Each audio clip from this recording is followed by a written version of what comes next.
Laurie Pickup, our keynote speaker, who is our distinguished expert of European transport policy and has a lot of experience and will provide his insights to kick off this conference. Laurie, the floor is yours. Okay, thank you. Thank you very much. I'll just try and share the screen. I can't until you've released the screen, apparently. Okay. There you go. Thank you very much. Let's see how this goes. Is that okay now? Yes, perfect. Yeah. Okay. Can I thank the MAMBA Consortium for giving me the opportunity to address you this morning, and I can only echo Heiko's comments in the introduction. That wouldn't it have been marvelous for us all to meet face to face and have that interaction? What Susan Pinker calls the village effect in her excellent book, and I really do think that the virtual world enables more people to join, but there's that there's that chemistry that we try to reproduce, and let's see if we can do it in these virtual conferences. I want to start by going back an awful long way. In the 1960s, I was at school and I wasn't really liking my French classes. I learned French in a town called Folkestone, where the Channel Tunnel now exists. And we could see France across the water, but they never actually put us on a boat so that we could listen to French people. And what they did was rather make us learn entire pages of French that somehow was meant to make us learn the language. And I remember, I can still remember these pages more than half a century afterwards. Roland est tout seul dans la vallée, and so on. And these things stuck with me over the years.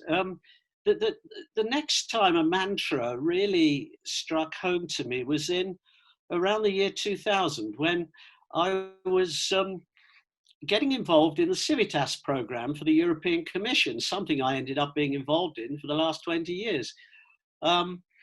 And all of the European Commission officers, they had their standard slideshow with the standard slides, and they would all share them out so they all spoke from the same hymn book. And so you would go to various conferences, and these conferences would all start by saying 80% of people live in urban areas. Everyone is moving to urban areas. Urban areas are growing. Urban areas are the best thing since sliced bread. And I found myself sitting there saying, yes, yes, yes, tout seul, don't ever. And so you get these mantras. And so this has been the mantra from 2000 to 2020. The only problem is that while this mantra was going on, rural transport was forgotten.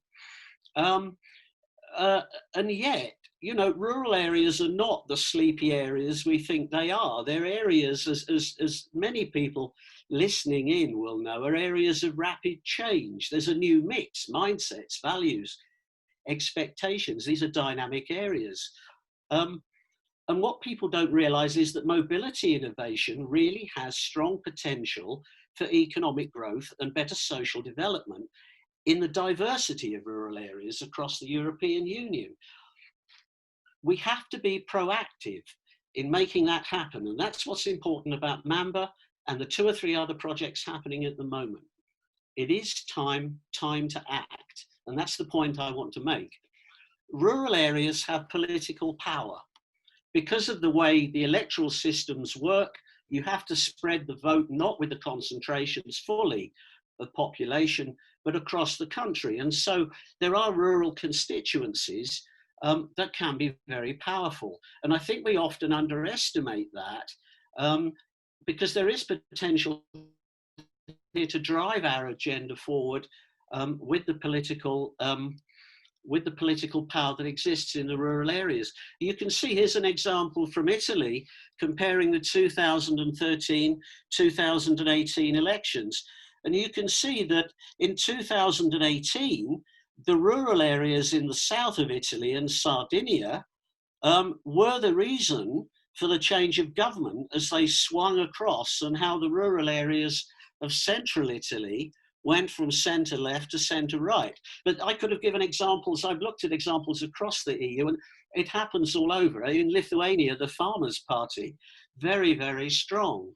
And so there is this political power that can be mobilised to help rural mobility. And then, of course, there's the issue about what is rural. And you'll hear various percentages, I'm sure, in the presentations. 27% is the figure I've come up with. But there's a huge range of definitions of rural, of what is rural and what is urban across the member states. In Denmark, 300 persons is an urban area. 70% of the population live in small but urban defined settlements. So if we play around with the statistics, you quickly move from 27 to 33, and then some member states, it's already close to 50. So rural areas really are central in the looking at the Green Deal challenge and the efforts to achieve low carbon. They're a very, very important part of the agenda moving forward. And we need to redress this imbalance that over the last 20 years, rural transport projects have really disappeared, which is scandalous, really, given these statistics. If we look at rural areas in planning strategies, you see a lot of regional development studies. And when I look at a lot of these, you see that obviously, clearly, it focuses on economic growth, on demographic change, on economic change, and so on, and all these various sectors of the rural economy. But I always tend to feel that transport is sort of coming in as a bit of an add-on at the end. Now, there may be some of you in the audience are saying, no, in ours it wasn't. Well, please, can we hear it? Because that's not my experience.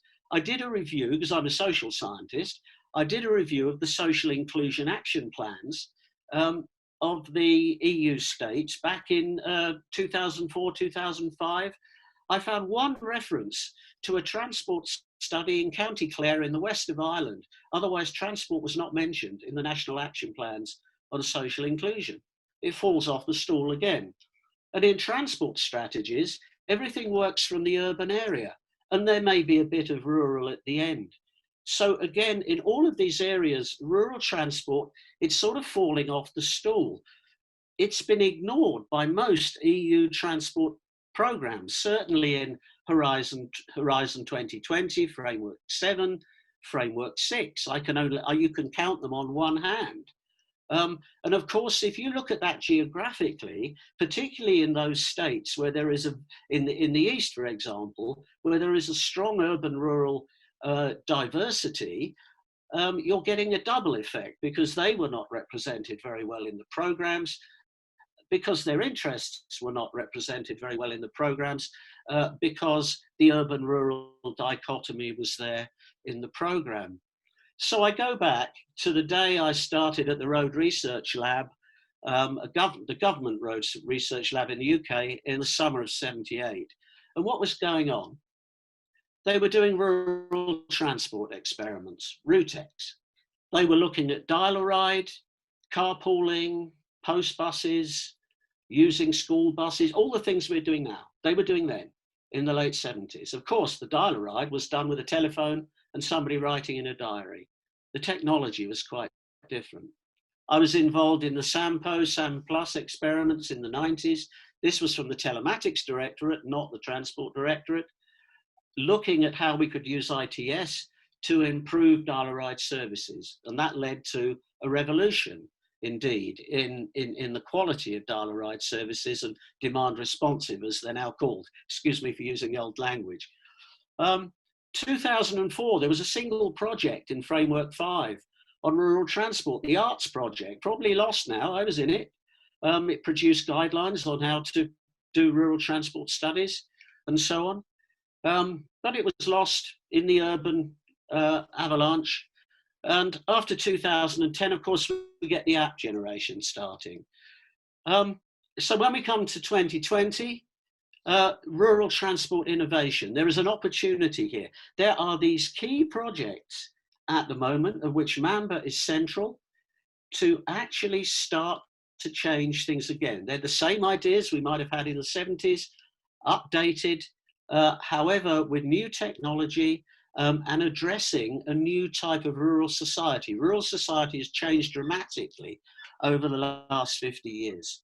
And one thing that strikes me is that we have an ELTIS system, the European Local Transport Information System.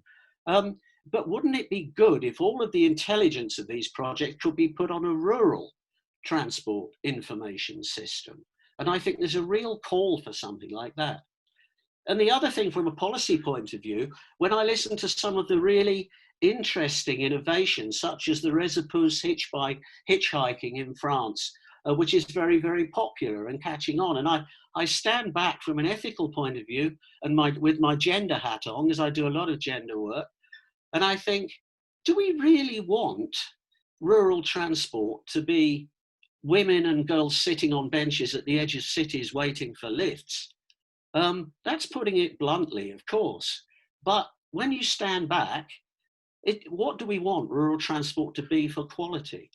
And as I was told last week by David Gray up at Aberdeen University, who's worked in rural areas for 25 years, the most popular mode of someone who doesn't own a car in a rural area is somebody else's car. So we need to get some sense of reality in this. And now, where are we in 2020? And this was a very important report that was done for the European Commission last year from the Strategic Transport Research and Innovation Action towards the Horizon Europe programme, to explain where we are in terms of transport and innovation. And what it's basically saying is that there's an awful lot of sustainable mobility, shared mobility, but it's not really getting through despite its disruptive profile. And in this, I like to draw a parallel with the fashion industry. In spring, the new innovations come down the catwalk in the fashion industry. They look marvelous. Some of them we might think look a bit bizarre. But within months, all of elements of those catwalk designs you can buy at every quality of store, right down to Primark at the bottom. Everybody gets a little bit of those innovations to wear. Then they become solutions. What do we have in transport? All I can see is program after program with technology after technology, new ideas, new technologies, and they're not being adopted. The word is adoptability. You know, you have to get these things adopted. And so you've got a logjam in transport. It doesn't happen in the fashion industry. And one of the problems is that you have to best fit these technologies. You have to use your local DNA. What's the usual way you do things? I've spoken on this subject at the Civitas Forum last year. The best way to look forward is to look back. Understand yourself. Once you understand yourself, you know how to adapt new technologies, and rural transport innovations are important. What we do in MAMBA, in SMARTA, in high reach, inclusion, and so on, need to be adapted and tailored to the local event. But if we get the balance right, we can increase adoptability and accelerate green market growth. And bottom-up approaches are absolutely vital. And this is a strength, as we all know, in our rural communities. Look at the efforts that people put in to getting mobility going in our local communities. And local politicians, we focus on the measures, but there are many, many local politicians. They're not the mayor of Paris, they're not the mayor of Copenhagen. They don't get the profile, but we need to get them on stage, because there's an awful lot of very active politicians in the European Union, from local communes right the way through, who need profiling. And also, and this is a technique that I've developed with Professor Peter Jones at UCL, we both did this, is that the measures that we're looking at are down there on the bottom left. but they're only one of 8 dimensions as to what you have to do to best fit your measure to the local circumstances in the rural area. We call it the 8 M's. I'm not sure people read lots of guidelines these days, but something like that is very simple and you can use it. And it just shows you can't just address the measure itself or the technology and expect the rest to happen on its own. So how do we currently plan rural mobility? Well, the first answer is we don't. I'm a member of the SMARTA project, and there's an excellent review that was done of the EU countries and some additional countries. And we only found 4 countries where there were integrated plans for rural transport. Integrated plans. When we look, rural transport is an offshoot of urban mobility issues. So strangely, it's at the end of the chain of thought, and yet it's the source of the food. So it's a very, very ironic. And so therefore we ask, well, can the SUMP process help us? Well, it can't really, because it's a topic guide. It's an add-on to something that is predominantly urban. It's coming from the urban area. And therefore I don't see SUMPs as being a great help here. And then you have to look, as I said, I do a lot of gender work. A question that's always asked, what would cities look like if they were designed by women? And you can ask the same question here. What would cities look like if they were designed by those people with a rural mindset? It might be a bit different. What we need to do is to reverse the mindset. How should we plan for rural areas and rural mobility? The answer is to plan from the rural area, not from a chain that starts with the urban area. The important thing here, political will to do it, and the finance to do it, and the commitment to do it. We need to reverse the mindset. What we need is strong community engagement. And this is something that the rural areas have.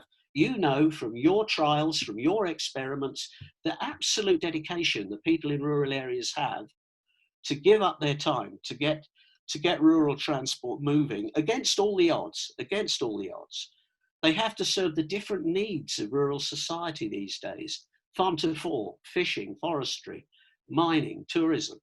But the key point here is we need proactive planning for rural areas, not what I call afterthought planning. I'm going to show 4 slides now, just that I used in a webinar about a month ago, so apologies to people that were on that, but it just shows what the rural society looks like these days. And there's a huge diversity across Europe. The cocktail is different in different countries, but of course we start with locals. This is the backbone of rural society and rural culture. It's the core. And this is where we build the policy, up from the rural culture. But they're not the only part of rural society these days. We have the incomers. We have the middle class incomers. These are people in some countries who had weekend homes. They used to have weekend homes. No, now they're digital nomads. They're physical and digital. They work and live now in the rural area. They go up to London or up to Berlin 2 days a week. They have country style clothes, clean Range Rovers, never seen a field in their life. And they have what you might call an urban conversation. And I've seen in my area of the Cotswolds, where the Beckhams now live, the way in which society used to change about 6 o'clock on a Friday evening as all the locals went home and the weekenders used to arrive. I now live in Italy for the last 13, 14 years in a rural area. The Italians are not working in the fields anymore. They're not working in the rural areas. Many have moved away. And now we have Moroccan families, and there are other immigrants from other countries in this sort of European accessibility that's going on now. They drive mopeds. They're very old cars that break down, bicycles that always break down. And do I see the Moroccans integrating and being shared lifts with the Italians? Not really. I don't see a lot of that. But nevertheless, the incomers are an important part of rural society. And then you get the homecomers, people who've been away, but now perhaps with the internet, digital homecomers, reconnecting, they can now move back to their home areas. or maybe part of the year they can go back. You know, this old phrase, you can take a girl out of the village, but you cannot take the village out of the girl. I heard it in the African context there. I've also heard it in Ireland. It's a famous one, but it just shows that for most of us, although many of us might live in an urban area, that in your heart, you still have generations living in the countryside. You have generations who've got second homes in the countryside. You know, what the Romanians call the codru, the forest in your heart. It's still there.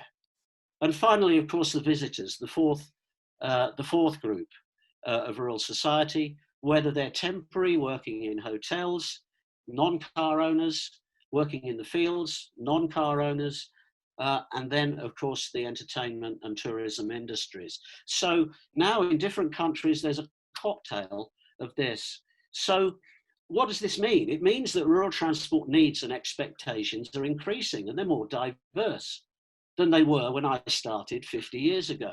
We need transport justice for rural areas, and therefore we have to move away from this strict dogma of predict and provide based on transport efficiency to achieve better social cohesion and look further to see how much economic growth we can attain by having reliable public transport, by having reliable mobility and accessibility.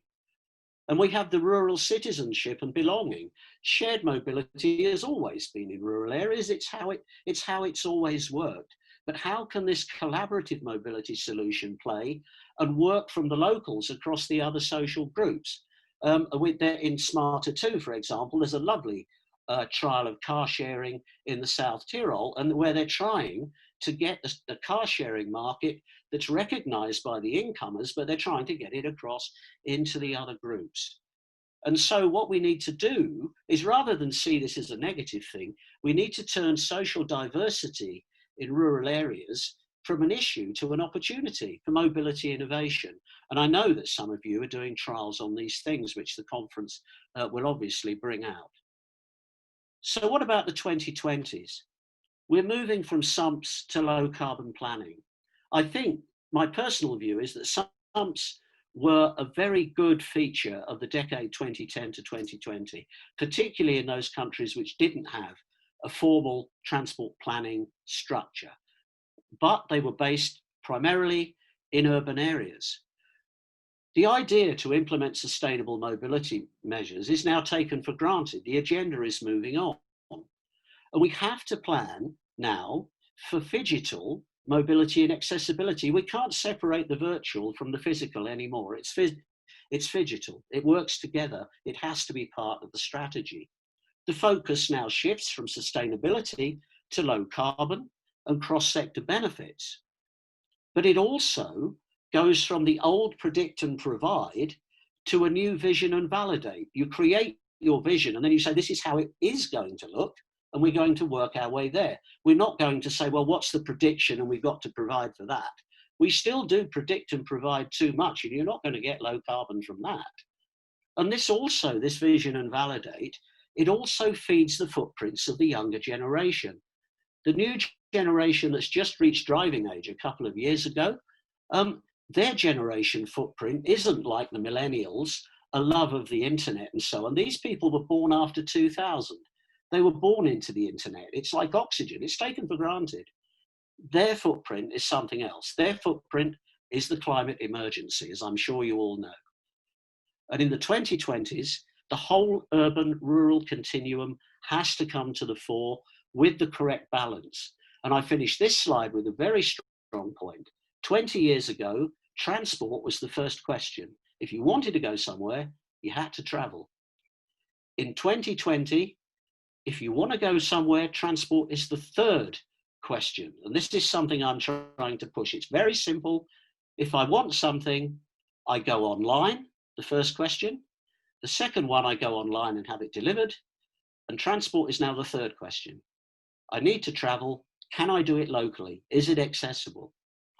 And this is something that we've been developing in Vectos with the SAM framework. And we're working with low carbon, working with developers for low carbon villages at the moment. Integrated planning for low carbon lifestyles.